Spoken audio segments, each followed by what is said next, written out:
That may be the greatest catch I've ever seen in my life. All right, guys, this is going to continue the trend of talking about 2020 fantasy football, not necessarily dynasty long-term fantasy football. I think it's just right that we switch for about a month, maybe 2 months, just to nail in and try to really get our fantasy football redraft skills down with how we want to be able to dominate leagues in 2020. Obviously, we are going to continue to provide dynasty content all throughout the season. I'm going to talk about a ton of dynasty fantasy football impacts, from breakout players to guys that just aren't getting the work that we thought they would.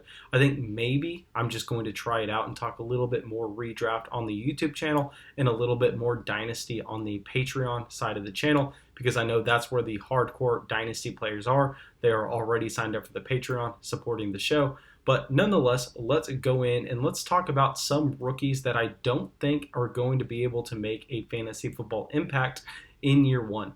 Now, these are guys that I'm not necessarily down on long term. A couple of these guys on the list, y'all are going to hear me say and be surprised, because I really like them in rookie drafts with where their price was, and I scooped them up a lot late. And I'm also not going to be talking about the guys at the very, very end of fantasy football drafts that nobody really expects to produce year one, such as Chase Claypool. I mean, y'all know I love Chase Claypool in the long term, but nobody really expects him to be able to go into Pittsburgh and be a breakout player in year one. Now, let's start it off with the only running back that I think is, there's going to be two of these running backs. The first one, y'all know I don't like him for redraft. I don't like him for dynasty. Zack Moss. I mean, the thing with Zack Moss is he has the size that Devin Singletary doesn't.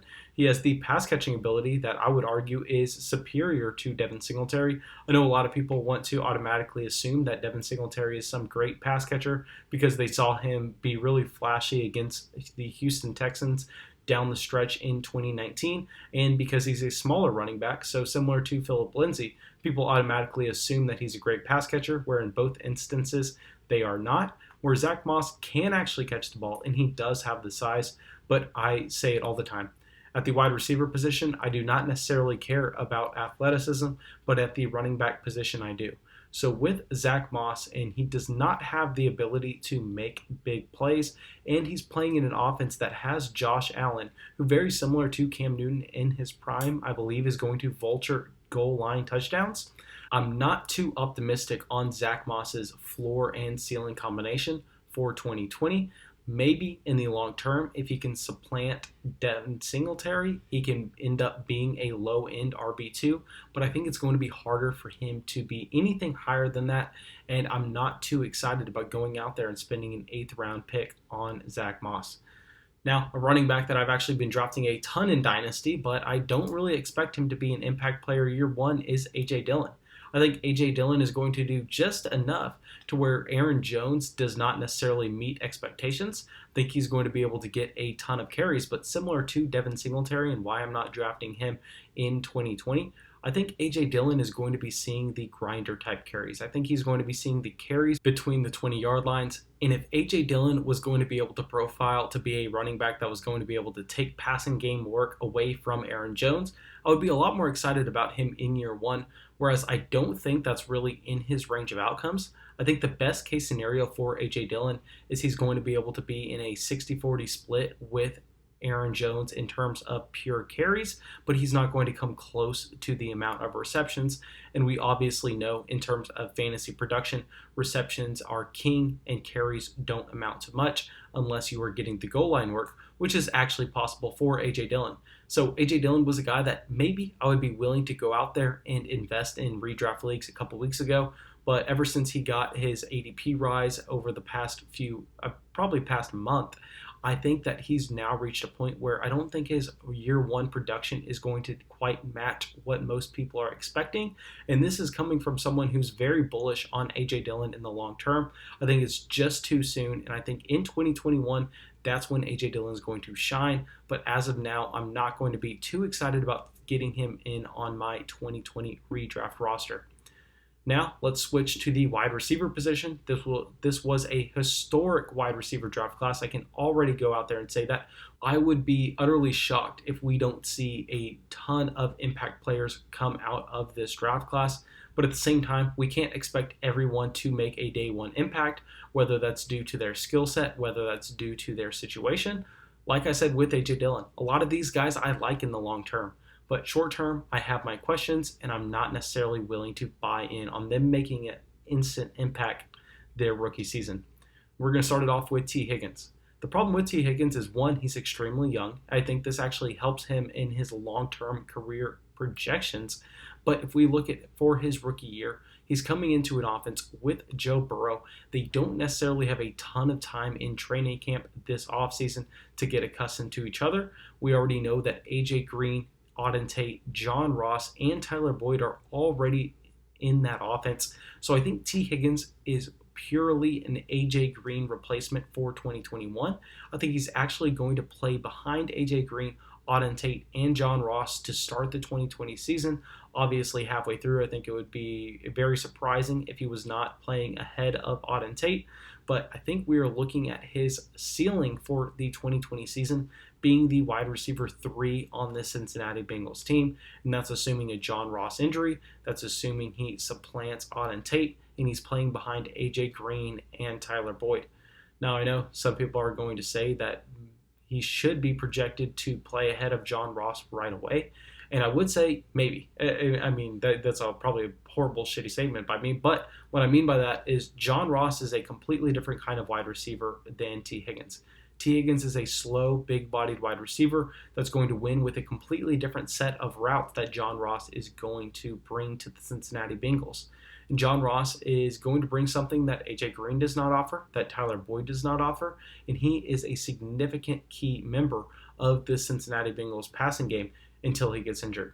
So until we see a John Ross injury, until we see T. Higgins supplant Auden Tate, I don't think we could even think about getting him anywhere near our starting lineups. So what I'm doing with T. Higgins, if I want to really bet on him in 2020, is I'm not even going to bother drafting him in redraft leagues. I'm just going to wait until about week 5, week 6, until we see the snap shares start to change between Auden Tate and T. Higgins.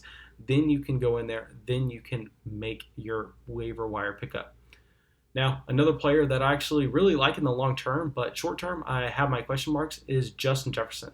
So the problem with Justin Jefferson is he's playing on a run-first offense with Dalvin Cook, and there are a ton of pass catchers on the offense that are going to be soaking up a small amount of targets, such as Kyle Rudolph and Irv Smith. I think both of these tight ends are going to play a significant amount. They're going to play a significant amount of 12 personnel. And I think that Adam Thielen is going to be a guy that's going to command an amount of targets that is going to surprise most people. On top of this, we've not really heard any great reports coming out of Minnesota in terms of Justin Jefferson in training camp.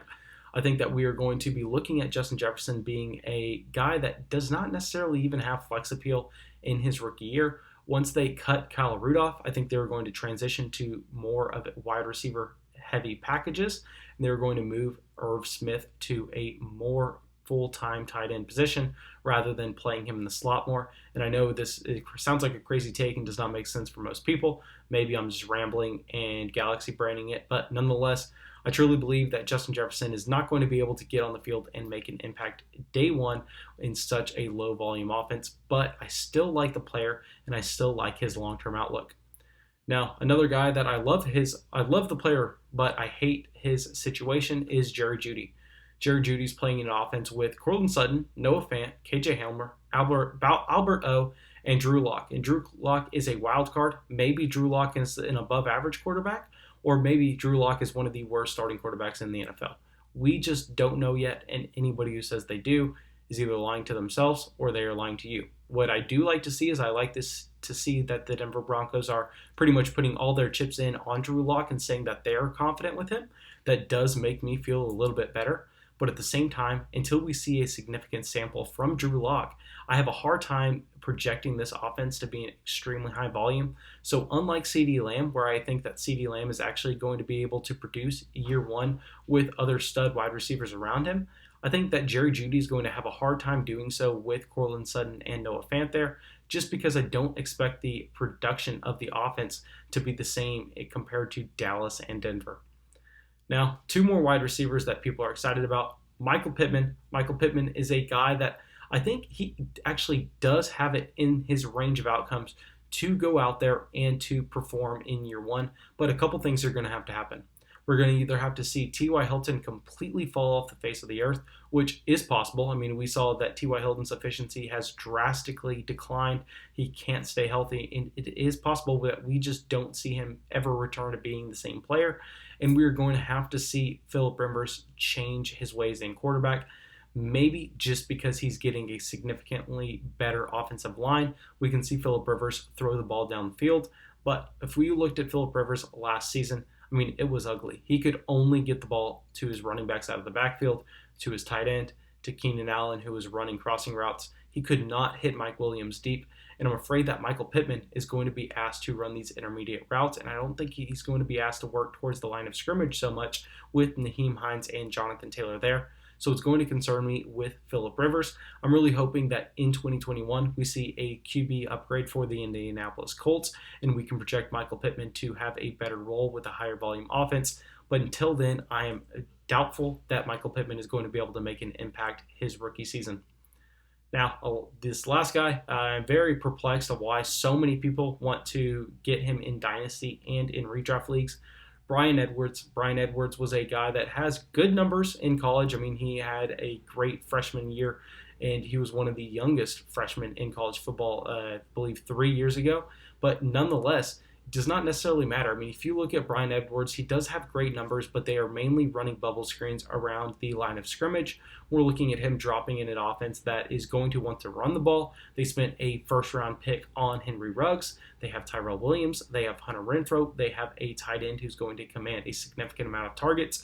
So what is so special about Bryan Edwards? Where are all these targets going to come? Where is all this production going to come on an offense that we don't expect to be that prolific? Now, please go down there, drop a comment, tell me why I'm wrong with one of these players. I know y'all are disagreeing with me. I know y'all are getting frustrated, and I want to hear it. Please drop an explanation too. Just don't tell me I'm wrong. And yeah, that's all I got for y'all. Really hope y'all enjoyed the video. Really hope y'all got something from it. And if you did, make sure you drop a like and make sure you subscribe. That may be the greatest catch I've ever seen in my life.